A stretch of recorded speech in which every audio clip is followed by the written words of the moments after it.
Lane is gone, obviously. You're tied. You heard, yeah. You're tied in there at Ole Miss. You're tied in at Bama. Obviously, you coach A.J. McCarron. Where are you at with this whole thing in summation? The timing of it all, and I just want to dive into this so deep because the schedule. I'm blaming schedule number one, and the NCAA, the Non-Carrying Nationals of America, in my opinion, who created this and continue to push. I was on your show yesterday, your live show on TikTok, and I was like, listen. Why are we pushing this thing all the way to the Super Bowl? Yeah. So look, the calendar is an issue. Okay. The calendar definitely is an issue. I understand that. Now, here's where I'm at, man, with this whole Lane thing. I understand, like I see both sides, right? Because I'm a coach. You've been a coach. I get it. I understand it. This isn't about, for me, it's not about the calendar. And I know everybody's pushing their own narrative for whatever side they're on, right? And I heard you guys earlier talking about the CAA thing with ESPN, which is, guys, what are we doing? It's embarrassing. Please stop. I mean, literally, everybody knows what you're doing, so just stop. Right. But like, look, if you're a coach and you want to go take a job, take the job. That's your right. Right. With the way you handle it going out the door. Lane Kiffin's not the only coach to leave. Right. Okay. But he's definitely the only one to handle it this way. And for people that are like, and it put the AD in a bad spot, which he's a dog, by the way. You'd love him. He is a G of G's. He is a dog. And it put him in a bad spot. But he's the boss. Okay. You've been a coach. There's this line confusion where the coach has all this popularity and power. It makes more money. But when you look at the organizational chart, the AD is above the head coach. So at the end of the day, whatever you want to call it, they're the ones that's got to make the decision and are going to make the decision. And so, yeah, I'm sure he wants to coach. Hell, I would want to coach. JB, if you would want to coach too. You would want to coach your team. But if you want to coach your team, you stay. If you want to take a job, it's called the consequences of your decision. Like it's not really, you can't have your cake and eat it too. No. And so the fact that you're trying to make it out, play victim, I'm not down with that. So he want to be married and then still keep his side piece at the same time. You just can't do that. You got to either be in these streets or you got to be loyal to one. And he's trying to have it both. So now explain the difference. So Deion left Jackson State. He had to sit down with his guys. Listen, I've accepted another job. Blah blah blah. And he did it the best way you could do it, in my opinion. Deion said, I'm leaving this way, and was up front. Had nothing to hide about it. His guys knew he was leaving, but we're going to finish what we started. That's what he said. What's the difference in what he did and why Lane couldn't do it here and why Sumrall is allowed to coach at Tulane and why these other guys are being able to finish their seasons? Is it just simply because of the college football playoff and level? No, I think two things, right? I think this is a very unique situation. And look, Summerall is one of my best friends, man. I love John. Work with him. He is a real one. Y'all need to try to get him on your show one day. He's the best. He's a stud. But two totally different situations. And like I think it's hard for Lane to understand. Like, here's the other thing. I don't think Lane understands it. I mean, I don't think Lane's trying to be the way he's being on this part. It's just who he is, right? I mean, there's a saying, let Lane be Lane or Lane's going to be Lane. It's true. Yeah. All right. You know that. And so it's the difference is this, is you don't send your family to go to two rivals publicly. That's a slap in the face to the university. If John Sumrall had sent real talk, if John Sumrall would have sent his family on a plane to go to North Texas and go to Memphis and go to South Florida to investigate, they'd have ran his ass out too. You can't embarrass the university. I mean, Ole Miss and LSU, that's a trophy game. It's the Magnolia Bowl. You can't, and some of these OG fans around here at Ole Miss, that's like their biggest rival, right? You can't do that. Do you think Alabama, or let me ask you a question.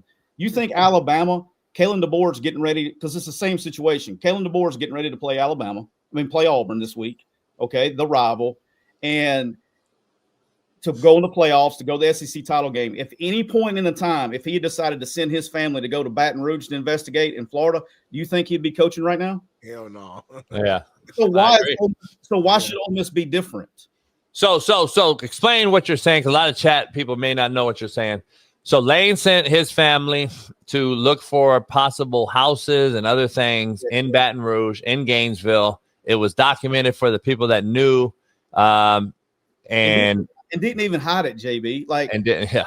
I mean, JB. I mean, you know, like, look, I mean, I've been recruiting for a long time. You know, if I don't want to know where, if I don't want people to know where I'm going, I pick up the phone. Okay, this is what I did anyway. I picked up the phone and I called the pilot and said, "Hey, can you not file a flight plan or the they didn't do that. They didn't even have the courtesy to pick up the phone and say, "Hey, I need this to be on the low." Right. So he didn't care. Nah, he didn't care. I got a question real quick. So tell me, because like my earlier point was this: all reports were saying that Ole Miss was going to match or come very close to the money that he's going to get at LSU. You have a national championship level type of team that he built, to his credit. They have a playoff spot. Like, everything's in front of them at Ole Miss. Why leave? Like, why do you think Lane left? Like, what was it? It was LSU his dream school? What's the sale? Yeah, I think. Look, I think if you just want to get if you put some truth serum in him, just knowing him and being around him. Look, at the end of the day, which is mind-boggling to me, but anyway, but it wasn't about money. Ole Miss was actually, I know what Ole Miss was prepared to go. I saw the LSU contract. Ole Miss was going to pay him more than LSU actually. The end of the day, in his mind, and I think he feels that he can't get the same player at Ole Miss over a long-term period of time than he can at LSU. Okay, I said this last night on another show I did. It kind of hit me. I think Lane knew that he was leaving in this past offseason. I think when you start putting JB knows what I'm talking about. You start putting puzzle pieces together and like, oh, now it's starting to make sense. That whole E60 documentary about doing like basically a rebuild piece last year in college football. I don't care and I'll argue with whoever. And by the way, for the fans that don't listen to our show, I'm not an Ole Miss fan. Okay, I guess I am today, but I keep it real. But Ole Miss probably had the second best roster in college football last year. Period. They weren't better than Ohio State, but last year. You're talking last year with Jackson. Last year with Jackson Dart, they had you had Walter Nolan, Jackson Dart, Trey Amos. They had all these cats, right? Trey Harris, who had the big first down for the Chargers last night. They were loaded. Okay, they had this loaded roster and they went 9-3 and didn't make the playoffs. I think in his mind, if you put some truth serum in him, he was like, I can't. This is the best roster I'll ever be able to assemble, and I can't get to the playoffs. I don't. And their roster this year. Here's the funny part: their roster this year not even close. Not even close. Yeah. Even in the same breath of what it was last year. But JB, you know what I'm saying with this? It's a better team. Yep. It's a better team. And Smitty, I've been a G5 guy. I'm introduced as AJ's high school coach. I coached college football for a long time, right? I was at Arkansas State, South Alabama, been at Troy, Northwestern State. I've been all over the place, and I've coached for a long time. I just became known as a recruiter later on in my career, right? Right. But at the end of the day, some of the best teams aren't necessarily the best players. It's different. Well, all-star teams don't work, right? It's the whole miracle. It's the whole movie. It's the whole deal, right? You got to have team chemistry. You got to have some motherfuckers. I'm glad I'm on a show that I can say that. You got to have some dogs. And Siski, they bashed me. So we go. We win it all, and we got 40 D1 kids and all that. But the next year I was more talented. We went 2-8. So we had fucking bad nucleus. Everybody wanted to be on Netflix. Like, people don't understand. Like, talent doesn't always fucking outweigh the whole thing. Like, at the end of the day, you got to have the nucleus of that talent. And I think this Ole Miss team right here, probably in year 6 for Lane, has figured out, all right, this is the culture we have, blah, blah, blah, blah. And now he leaves. That's the problem I have. Like, you're trying to not only leave a place that allowed you to rectify your name, clear your name from SC, Tennessee, the Raiders, and then you go to FAU, which FAU really allowed you to, win some games, get back in the big light. Ole Miss gives you that shot, and you want to kind of take all the shit with them. I look at it like this. I look at it like this. I say, hey, when I leave the program, I didn't take the game film. I didn't take the trophies that I've earned at university or that college. I didn't take them with me. To me, that's bitch made. Like, you leave the bowl trophy. I could have been a snake, Smitty. I could have took that motherfucking bowl trophy, the first one in school history. Yeah. But I left it there when I cleaned my office out. I left the game film and all the data. Now it's data, so it's basically, DV Sport or whatever that I brought in there. Yeah. But that's like what he did. He just tried to take all the game film. He tried to take all the trophies. He tried to take all that shit on his way out. To me, that's what's the bitch made part about it. That's why I have an issue. I always have a say in this, and it's like, which is a little surprising because, Lane's a few years older than I am. But he's a year older than me. He's 50. I'm 49. Yep. I just turned 48. So we were all in the same generation. So you get it. It's like the way I was raised in this business. Okay. I was told Larry Blakeney is one of the best to ever do it. Okay. Larry Blakeney's been like a dad to me. He's a long-time coach at Auburn and at Troy as a head coach. And he's one of the best to ever do it. He has a saying. He says, you're only renting the whistle. Yeah. You're only renting the whistle. Yep. And that's how, because there's two parts of that. One is you got to understand that no matter how good, and he told me this, and it was like a lesson that I learned. I was a young cat. I was very fortunate. I was very young when I got started. Hell, when I started coaching AJ, I was like 24, 25 years old. So, and AJ was like 13, by the way. I started him at 14 years old as a freshman. I'll tell you a story about that one day. But anyway, long story short is like you're renting the whistle. Okay. And so that's two things. One, you got to understand is no matter, you're never going to be bigger than the brand. You're never going to be bigger than the brand. Okay. You're renting the whistle. So make sure when you're all the decisions that you make, you got to keep that in mind. Once you think that whistle is permanent is when things start going downhill. That's what he taught me at a very young age. And it's about so you're never going to be bigger than the program. And when you think you're bigger than the program, I mean, that's when it happens. Unfortunately. So real quick. So Lane and I know Lane and I've seen some text messages and other things, but anyway, it's crazy because, the motherfucker would sleep on my couch and I've done a lot of things for Lane. And anyway, he sent me what's that book in your hand? Something Lane sent me. So called Ego is the Enemy. Ironically, fucking enough. So I wanted to make Lane sure sent you that book personally? Lane personally sent me this. Yeah. Okay. What, Smitty? No, continue. Okay. Nobody knows this. Nobody's seen what I'm about to show you. I wanted Siski to be on the show when we broke this national news. We got 4,000 people on YouTube. So anyway, Ego the Enemy. I'm going to open the first page up because I don't give a fuck no more. And Bailey, show the fucking shot I sent you. So I'm going to read this with you. All right. Obviously, see, that's my poker table, Smitty. There's no faking this, right? Obviously, That's my hand. Okay. Go ahead and read it, Smitty. All right. Let me see. JB, I hope you read this. I wish someone would have sent this to me also years ago. Hope it hits home with you like it has to a lot of us, including the author. Best of luck this year. Let them see the great coach you are, not the ego. Good luck, Lane. Let them see the great coach you are, not the ego. Good luck, Lane.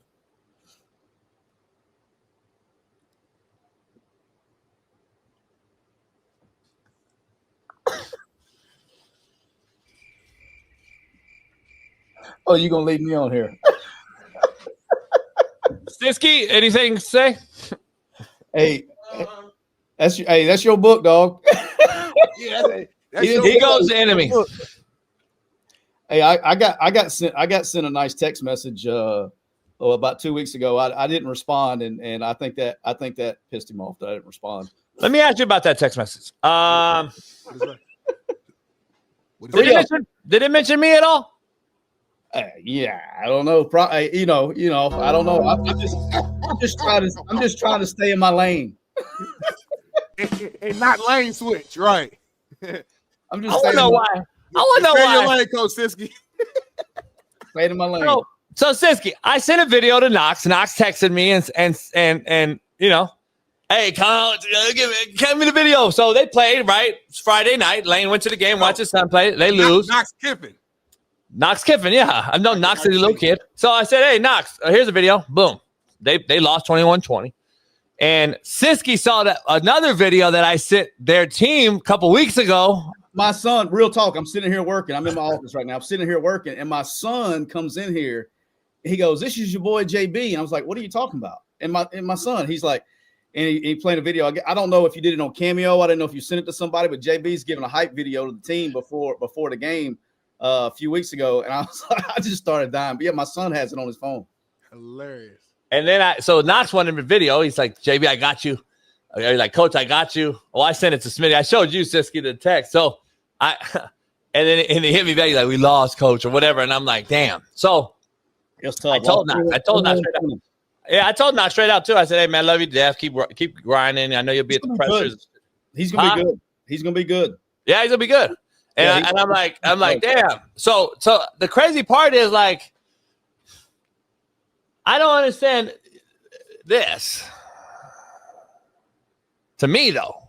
See, here's the problem, Cynthia, I got. Why are you mentioning me to other people? See, I used to come from where I pick up the phone and I'd have been like, hey, dog, you got a problem with me? Let me know. What's going on? Why are you fucking dirty macking me? I'm like, what? Fucking texting someone else about me? So that's what the problem I got. We call that a bitch in where I'm from. But anyway, I'm like, damn. What are you saying, though? Huh? I'm just saying, where I'm from, we call that a bitch. So I'm just throwing that out there. So when you say that, what does that mean, though? I'm just saying, if you talk behind my back to someone else, you're a bitch. All right. So anyway, so Siski, so I was like, damn. I was like kind of hurt. Siski. I was like, damn. Well, fuck. You know, I thought we were cool. Like you sent me fucking. I mean, he sent me like pictures with his girl at on the boat watching Netflix behind him, like on the screenshot. Like I could show all that too. I could get into the Lanestein files, but I'm not. Damn, homie. What? Damn. No. I just don't give a fuck no more. I see. Start none won't be none. Hey, Siski, you and I are from the same cloth. Start none won't be none. Shit. But anyway, so what do you think about LSU? Yeah, hey, how about that? I will say this. Real talk. Real talk is here's the thing. He could have stayed here for like last year. He went 9-3 with that roster. They were like, hey, it's okay, Lane. We're gonna reload you, give you all the money you want, and we'll do it again this year. You go 9-3 down there, you get your ass fired. Yep. Just to that point, how long does he have before he has to win it all? I think he has 2 years that he has to bring a natty in there. If he goes 8-4, 9-3, like they might as well kept Coach Kelly then. I will say this, just the reality of the business, and this is the part that I guess on our show is like where I have probably a different view on a lot of things, a lot of these coaching firings and things and hirings and time frames. Is I think the business side of it, I don't think fans, matter of fact, I know fans don't ever take into account the business side of it. Yeah. Brother, they just wrote a check for Brian Kelly for $53.7 million. Okay, right. They're not going to be able to just turn around in 2 years. I mean, well, he's got 80. He's making what, 84 million. So 12. What's that? They can't write a $60-something million check in 2 years if he doesn't get it done. They're probably going to be stuck with him for a while, right? And now here's the thing. I'm just saying. I'm just going to say this. Here's the thing. If I was Lane, which I 100% am not, I'd be right on that straight and narrow path. Because when it comes to money like that, they're from the second he arrived yesterday, someone is probably been assigned to, hey, let me know of anything he's doing, then I can get rid of him with calls. That's the dirty business going on in college football right now. Damn. So say it again. I want to be clear here. No, I know exactly what he just said, but say it again, Coach. You better all be this shit, narrow, yeah, because when you sign that contract and it says detriment to the university for that little 4 calls issued on that page 17 of that contract and fine print at the bottom, better be on the straight and narrow, because if they want to get out of a contract, they'll use that morality clause in a freaking heartbeat. Don't bring them in that office, JB. And what you're saying is, Smitty, that what Siski's saying is there's a lot of skeletons coming out of the closet, maybe allegedly, And if shit gets out there, then it becomes too much of a distraction for the new place. They did like, whoop. Well, he's also saying don't add any new alleged skeletons at the new place, though. You better be on the straight. Here's what I call a lot of, we say factor cap on this show. I call a lot of factor cap on a lot. I'm calling cap on a lot of the bullshit we're seeing. Half of it's AI and all that on Lainstein files. Half of it, and I know a lot of it is some other shit. But anyway, let me be clear. Like, so all of a sudden, he left you, and now you're showing the DMs and tweets? Like, motherfuckers, please stop. You see what I'm saying? That's all bullshit too. Yeah, like JB, that's I've always had it's the same thing with like Brian Kelly when they actually fired Brian Kelly. Nobody's got a problem. It's just what it is. It's never a problem. And it's not just this isn't a LSU thing or an Ole Miss thing. It's a football thing. You know what's crazy to me? I've always said this. What's crazy to me is when a coach is winning, he could be the biggest. I'm talking about the worst person ever. But as long as you're winning, they'll build statues and all that stuff. The second you lose, though, they will turn on your ass faster than you can. I mean, it's same thing with so another one of my friends I actually came to Ole Miss with the first time was Hugh Freeze, right? And he had this whole deal at Ole Miss as well. Do you know when that Hugh Freeze stuff started leaking? Like, this is real. This is not a rumor. This is a fact. Is the night that they lost to Mississippi State, they got beat by Mississippi State really bad, whatever, basically his last year as a head coach. And the night that happened, everybody started releasing stuff because they lost. You know, fans are emotional. And so, you know, back in the day, and JB, you know, I'll argue with this, back in the day before social media and cameras and all that stuff, like there was some coaches that ran hard now. You know, when I first started in the business, there's some coaches ran. I mean, it'll blow your mind, man. And there was some coaches that ran hard, but there was no social media. And now, you know, there was, you know, probably about 6, 7, maybe 10 years in my career, man, you got to watch what you're doing. You know, even careful what towns you in. You may not even be able to drink at dinner. People taking pictures. I mean, you gotta be real talk. You gotta be straight. You know, you gotta stay in your lane. You know what I mean? You got stay in your lane. And stop lane switching. It's lane changing. That's the problem we have today. Hey, ESPN took our thumbnail idea up last week, by the way. They took our fucking thumbnail. Yeah, fucking crazy. But anyway, what do we know?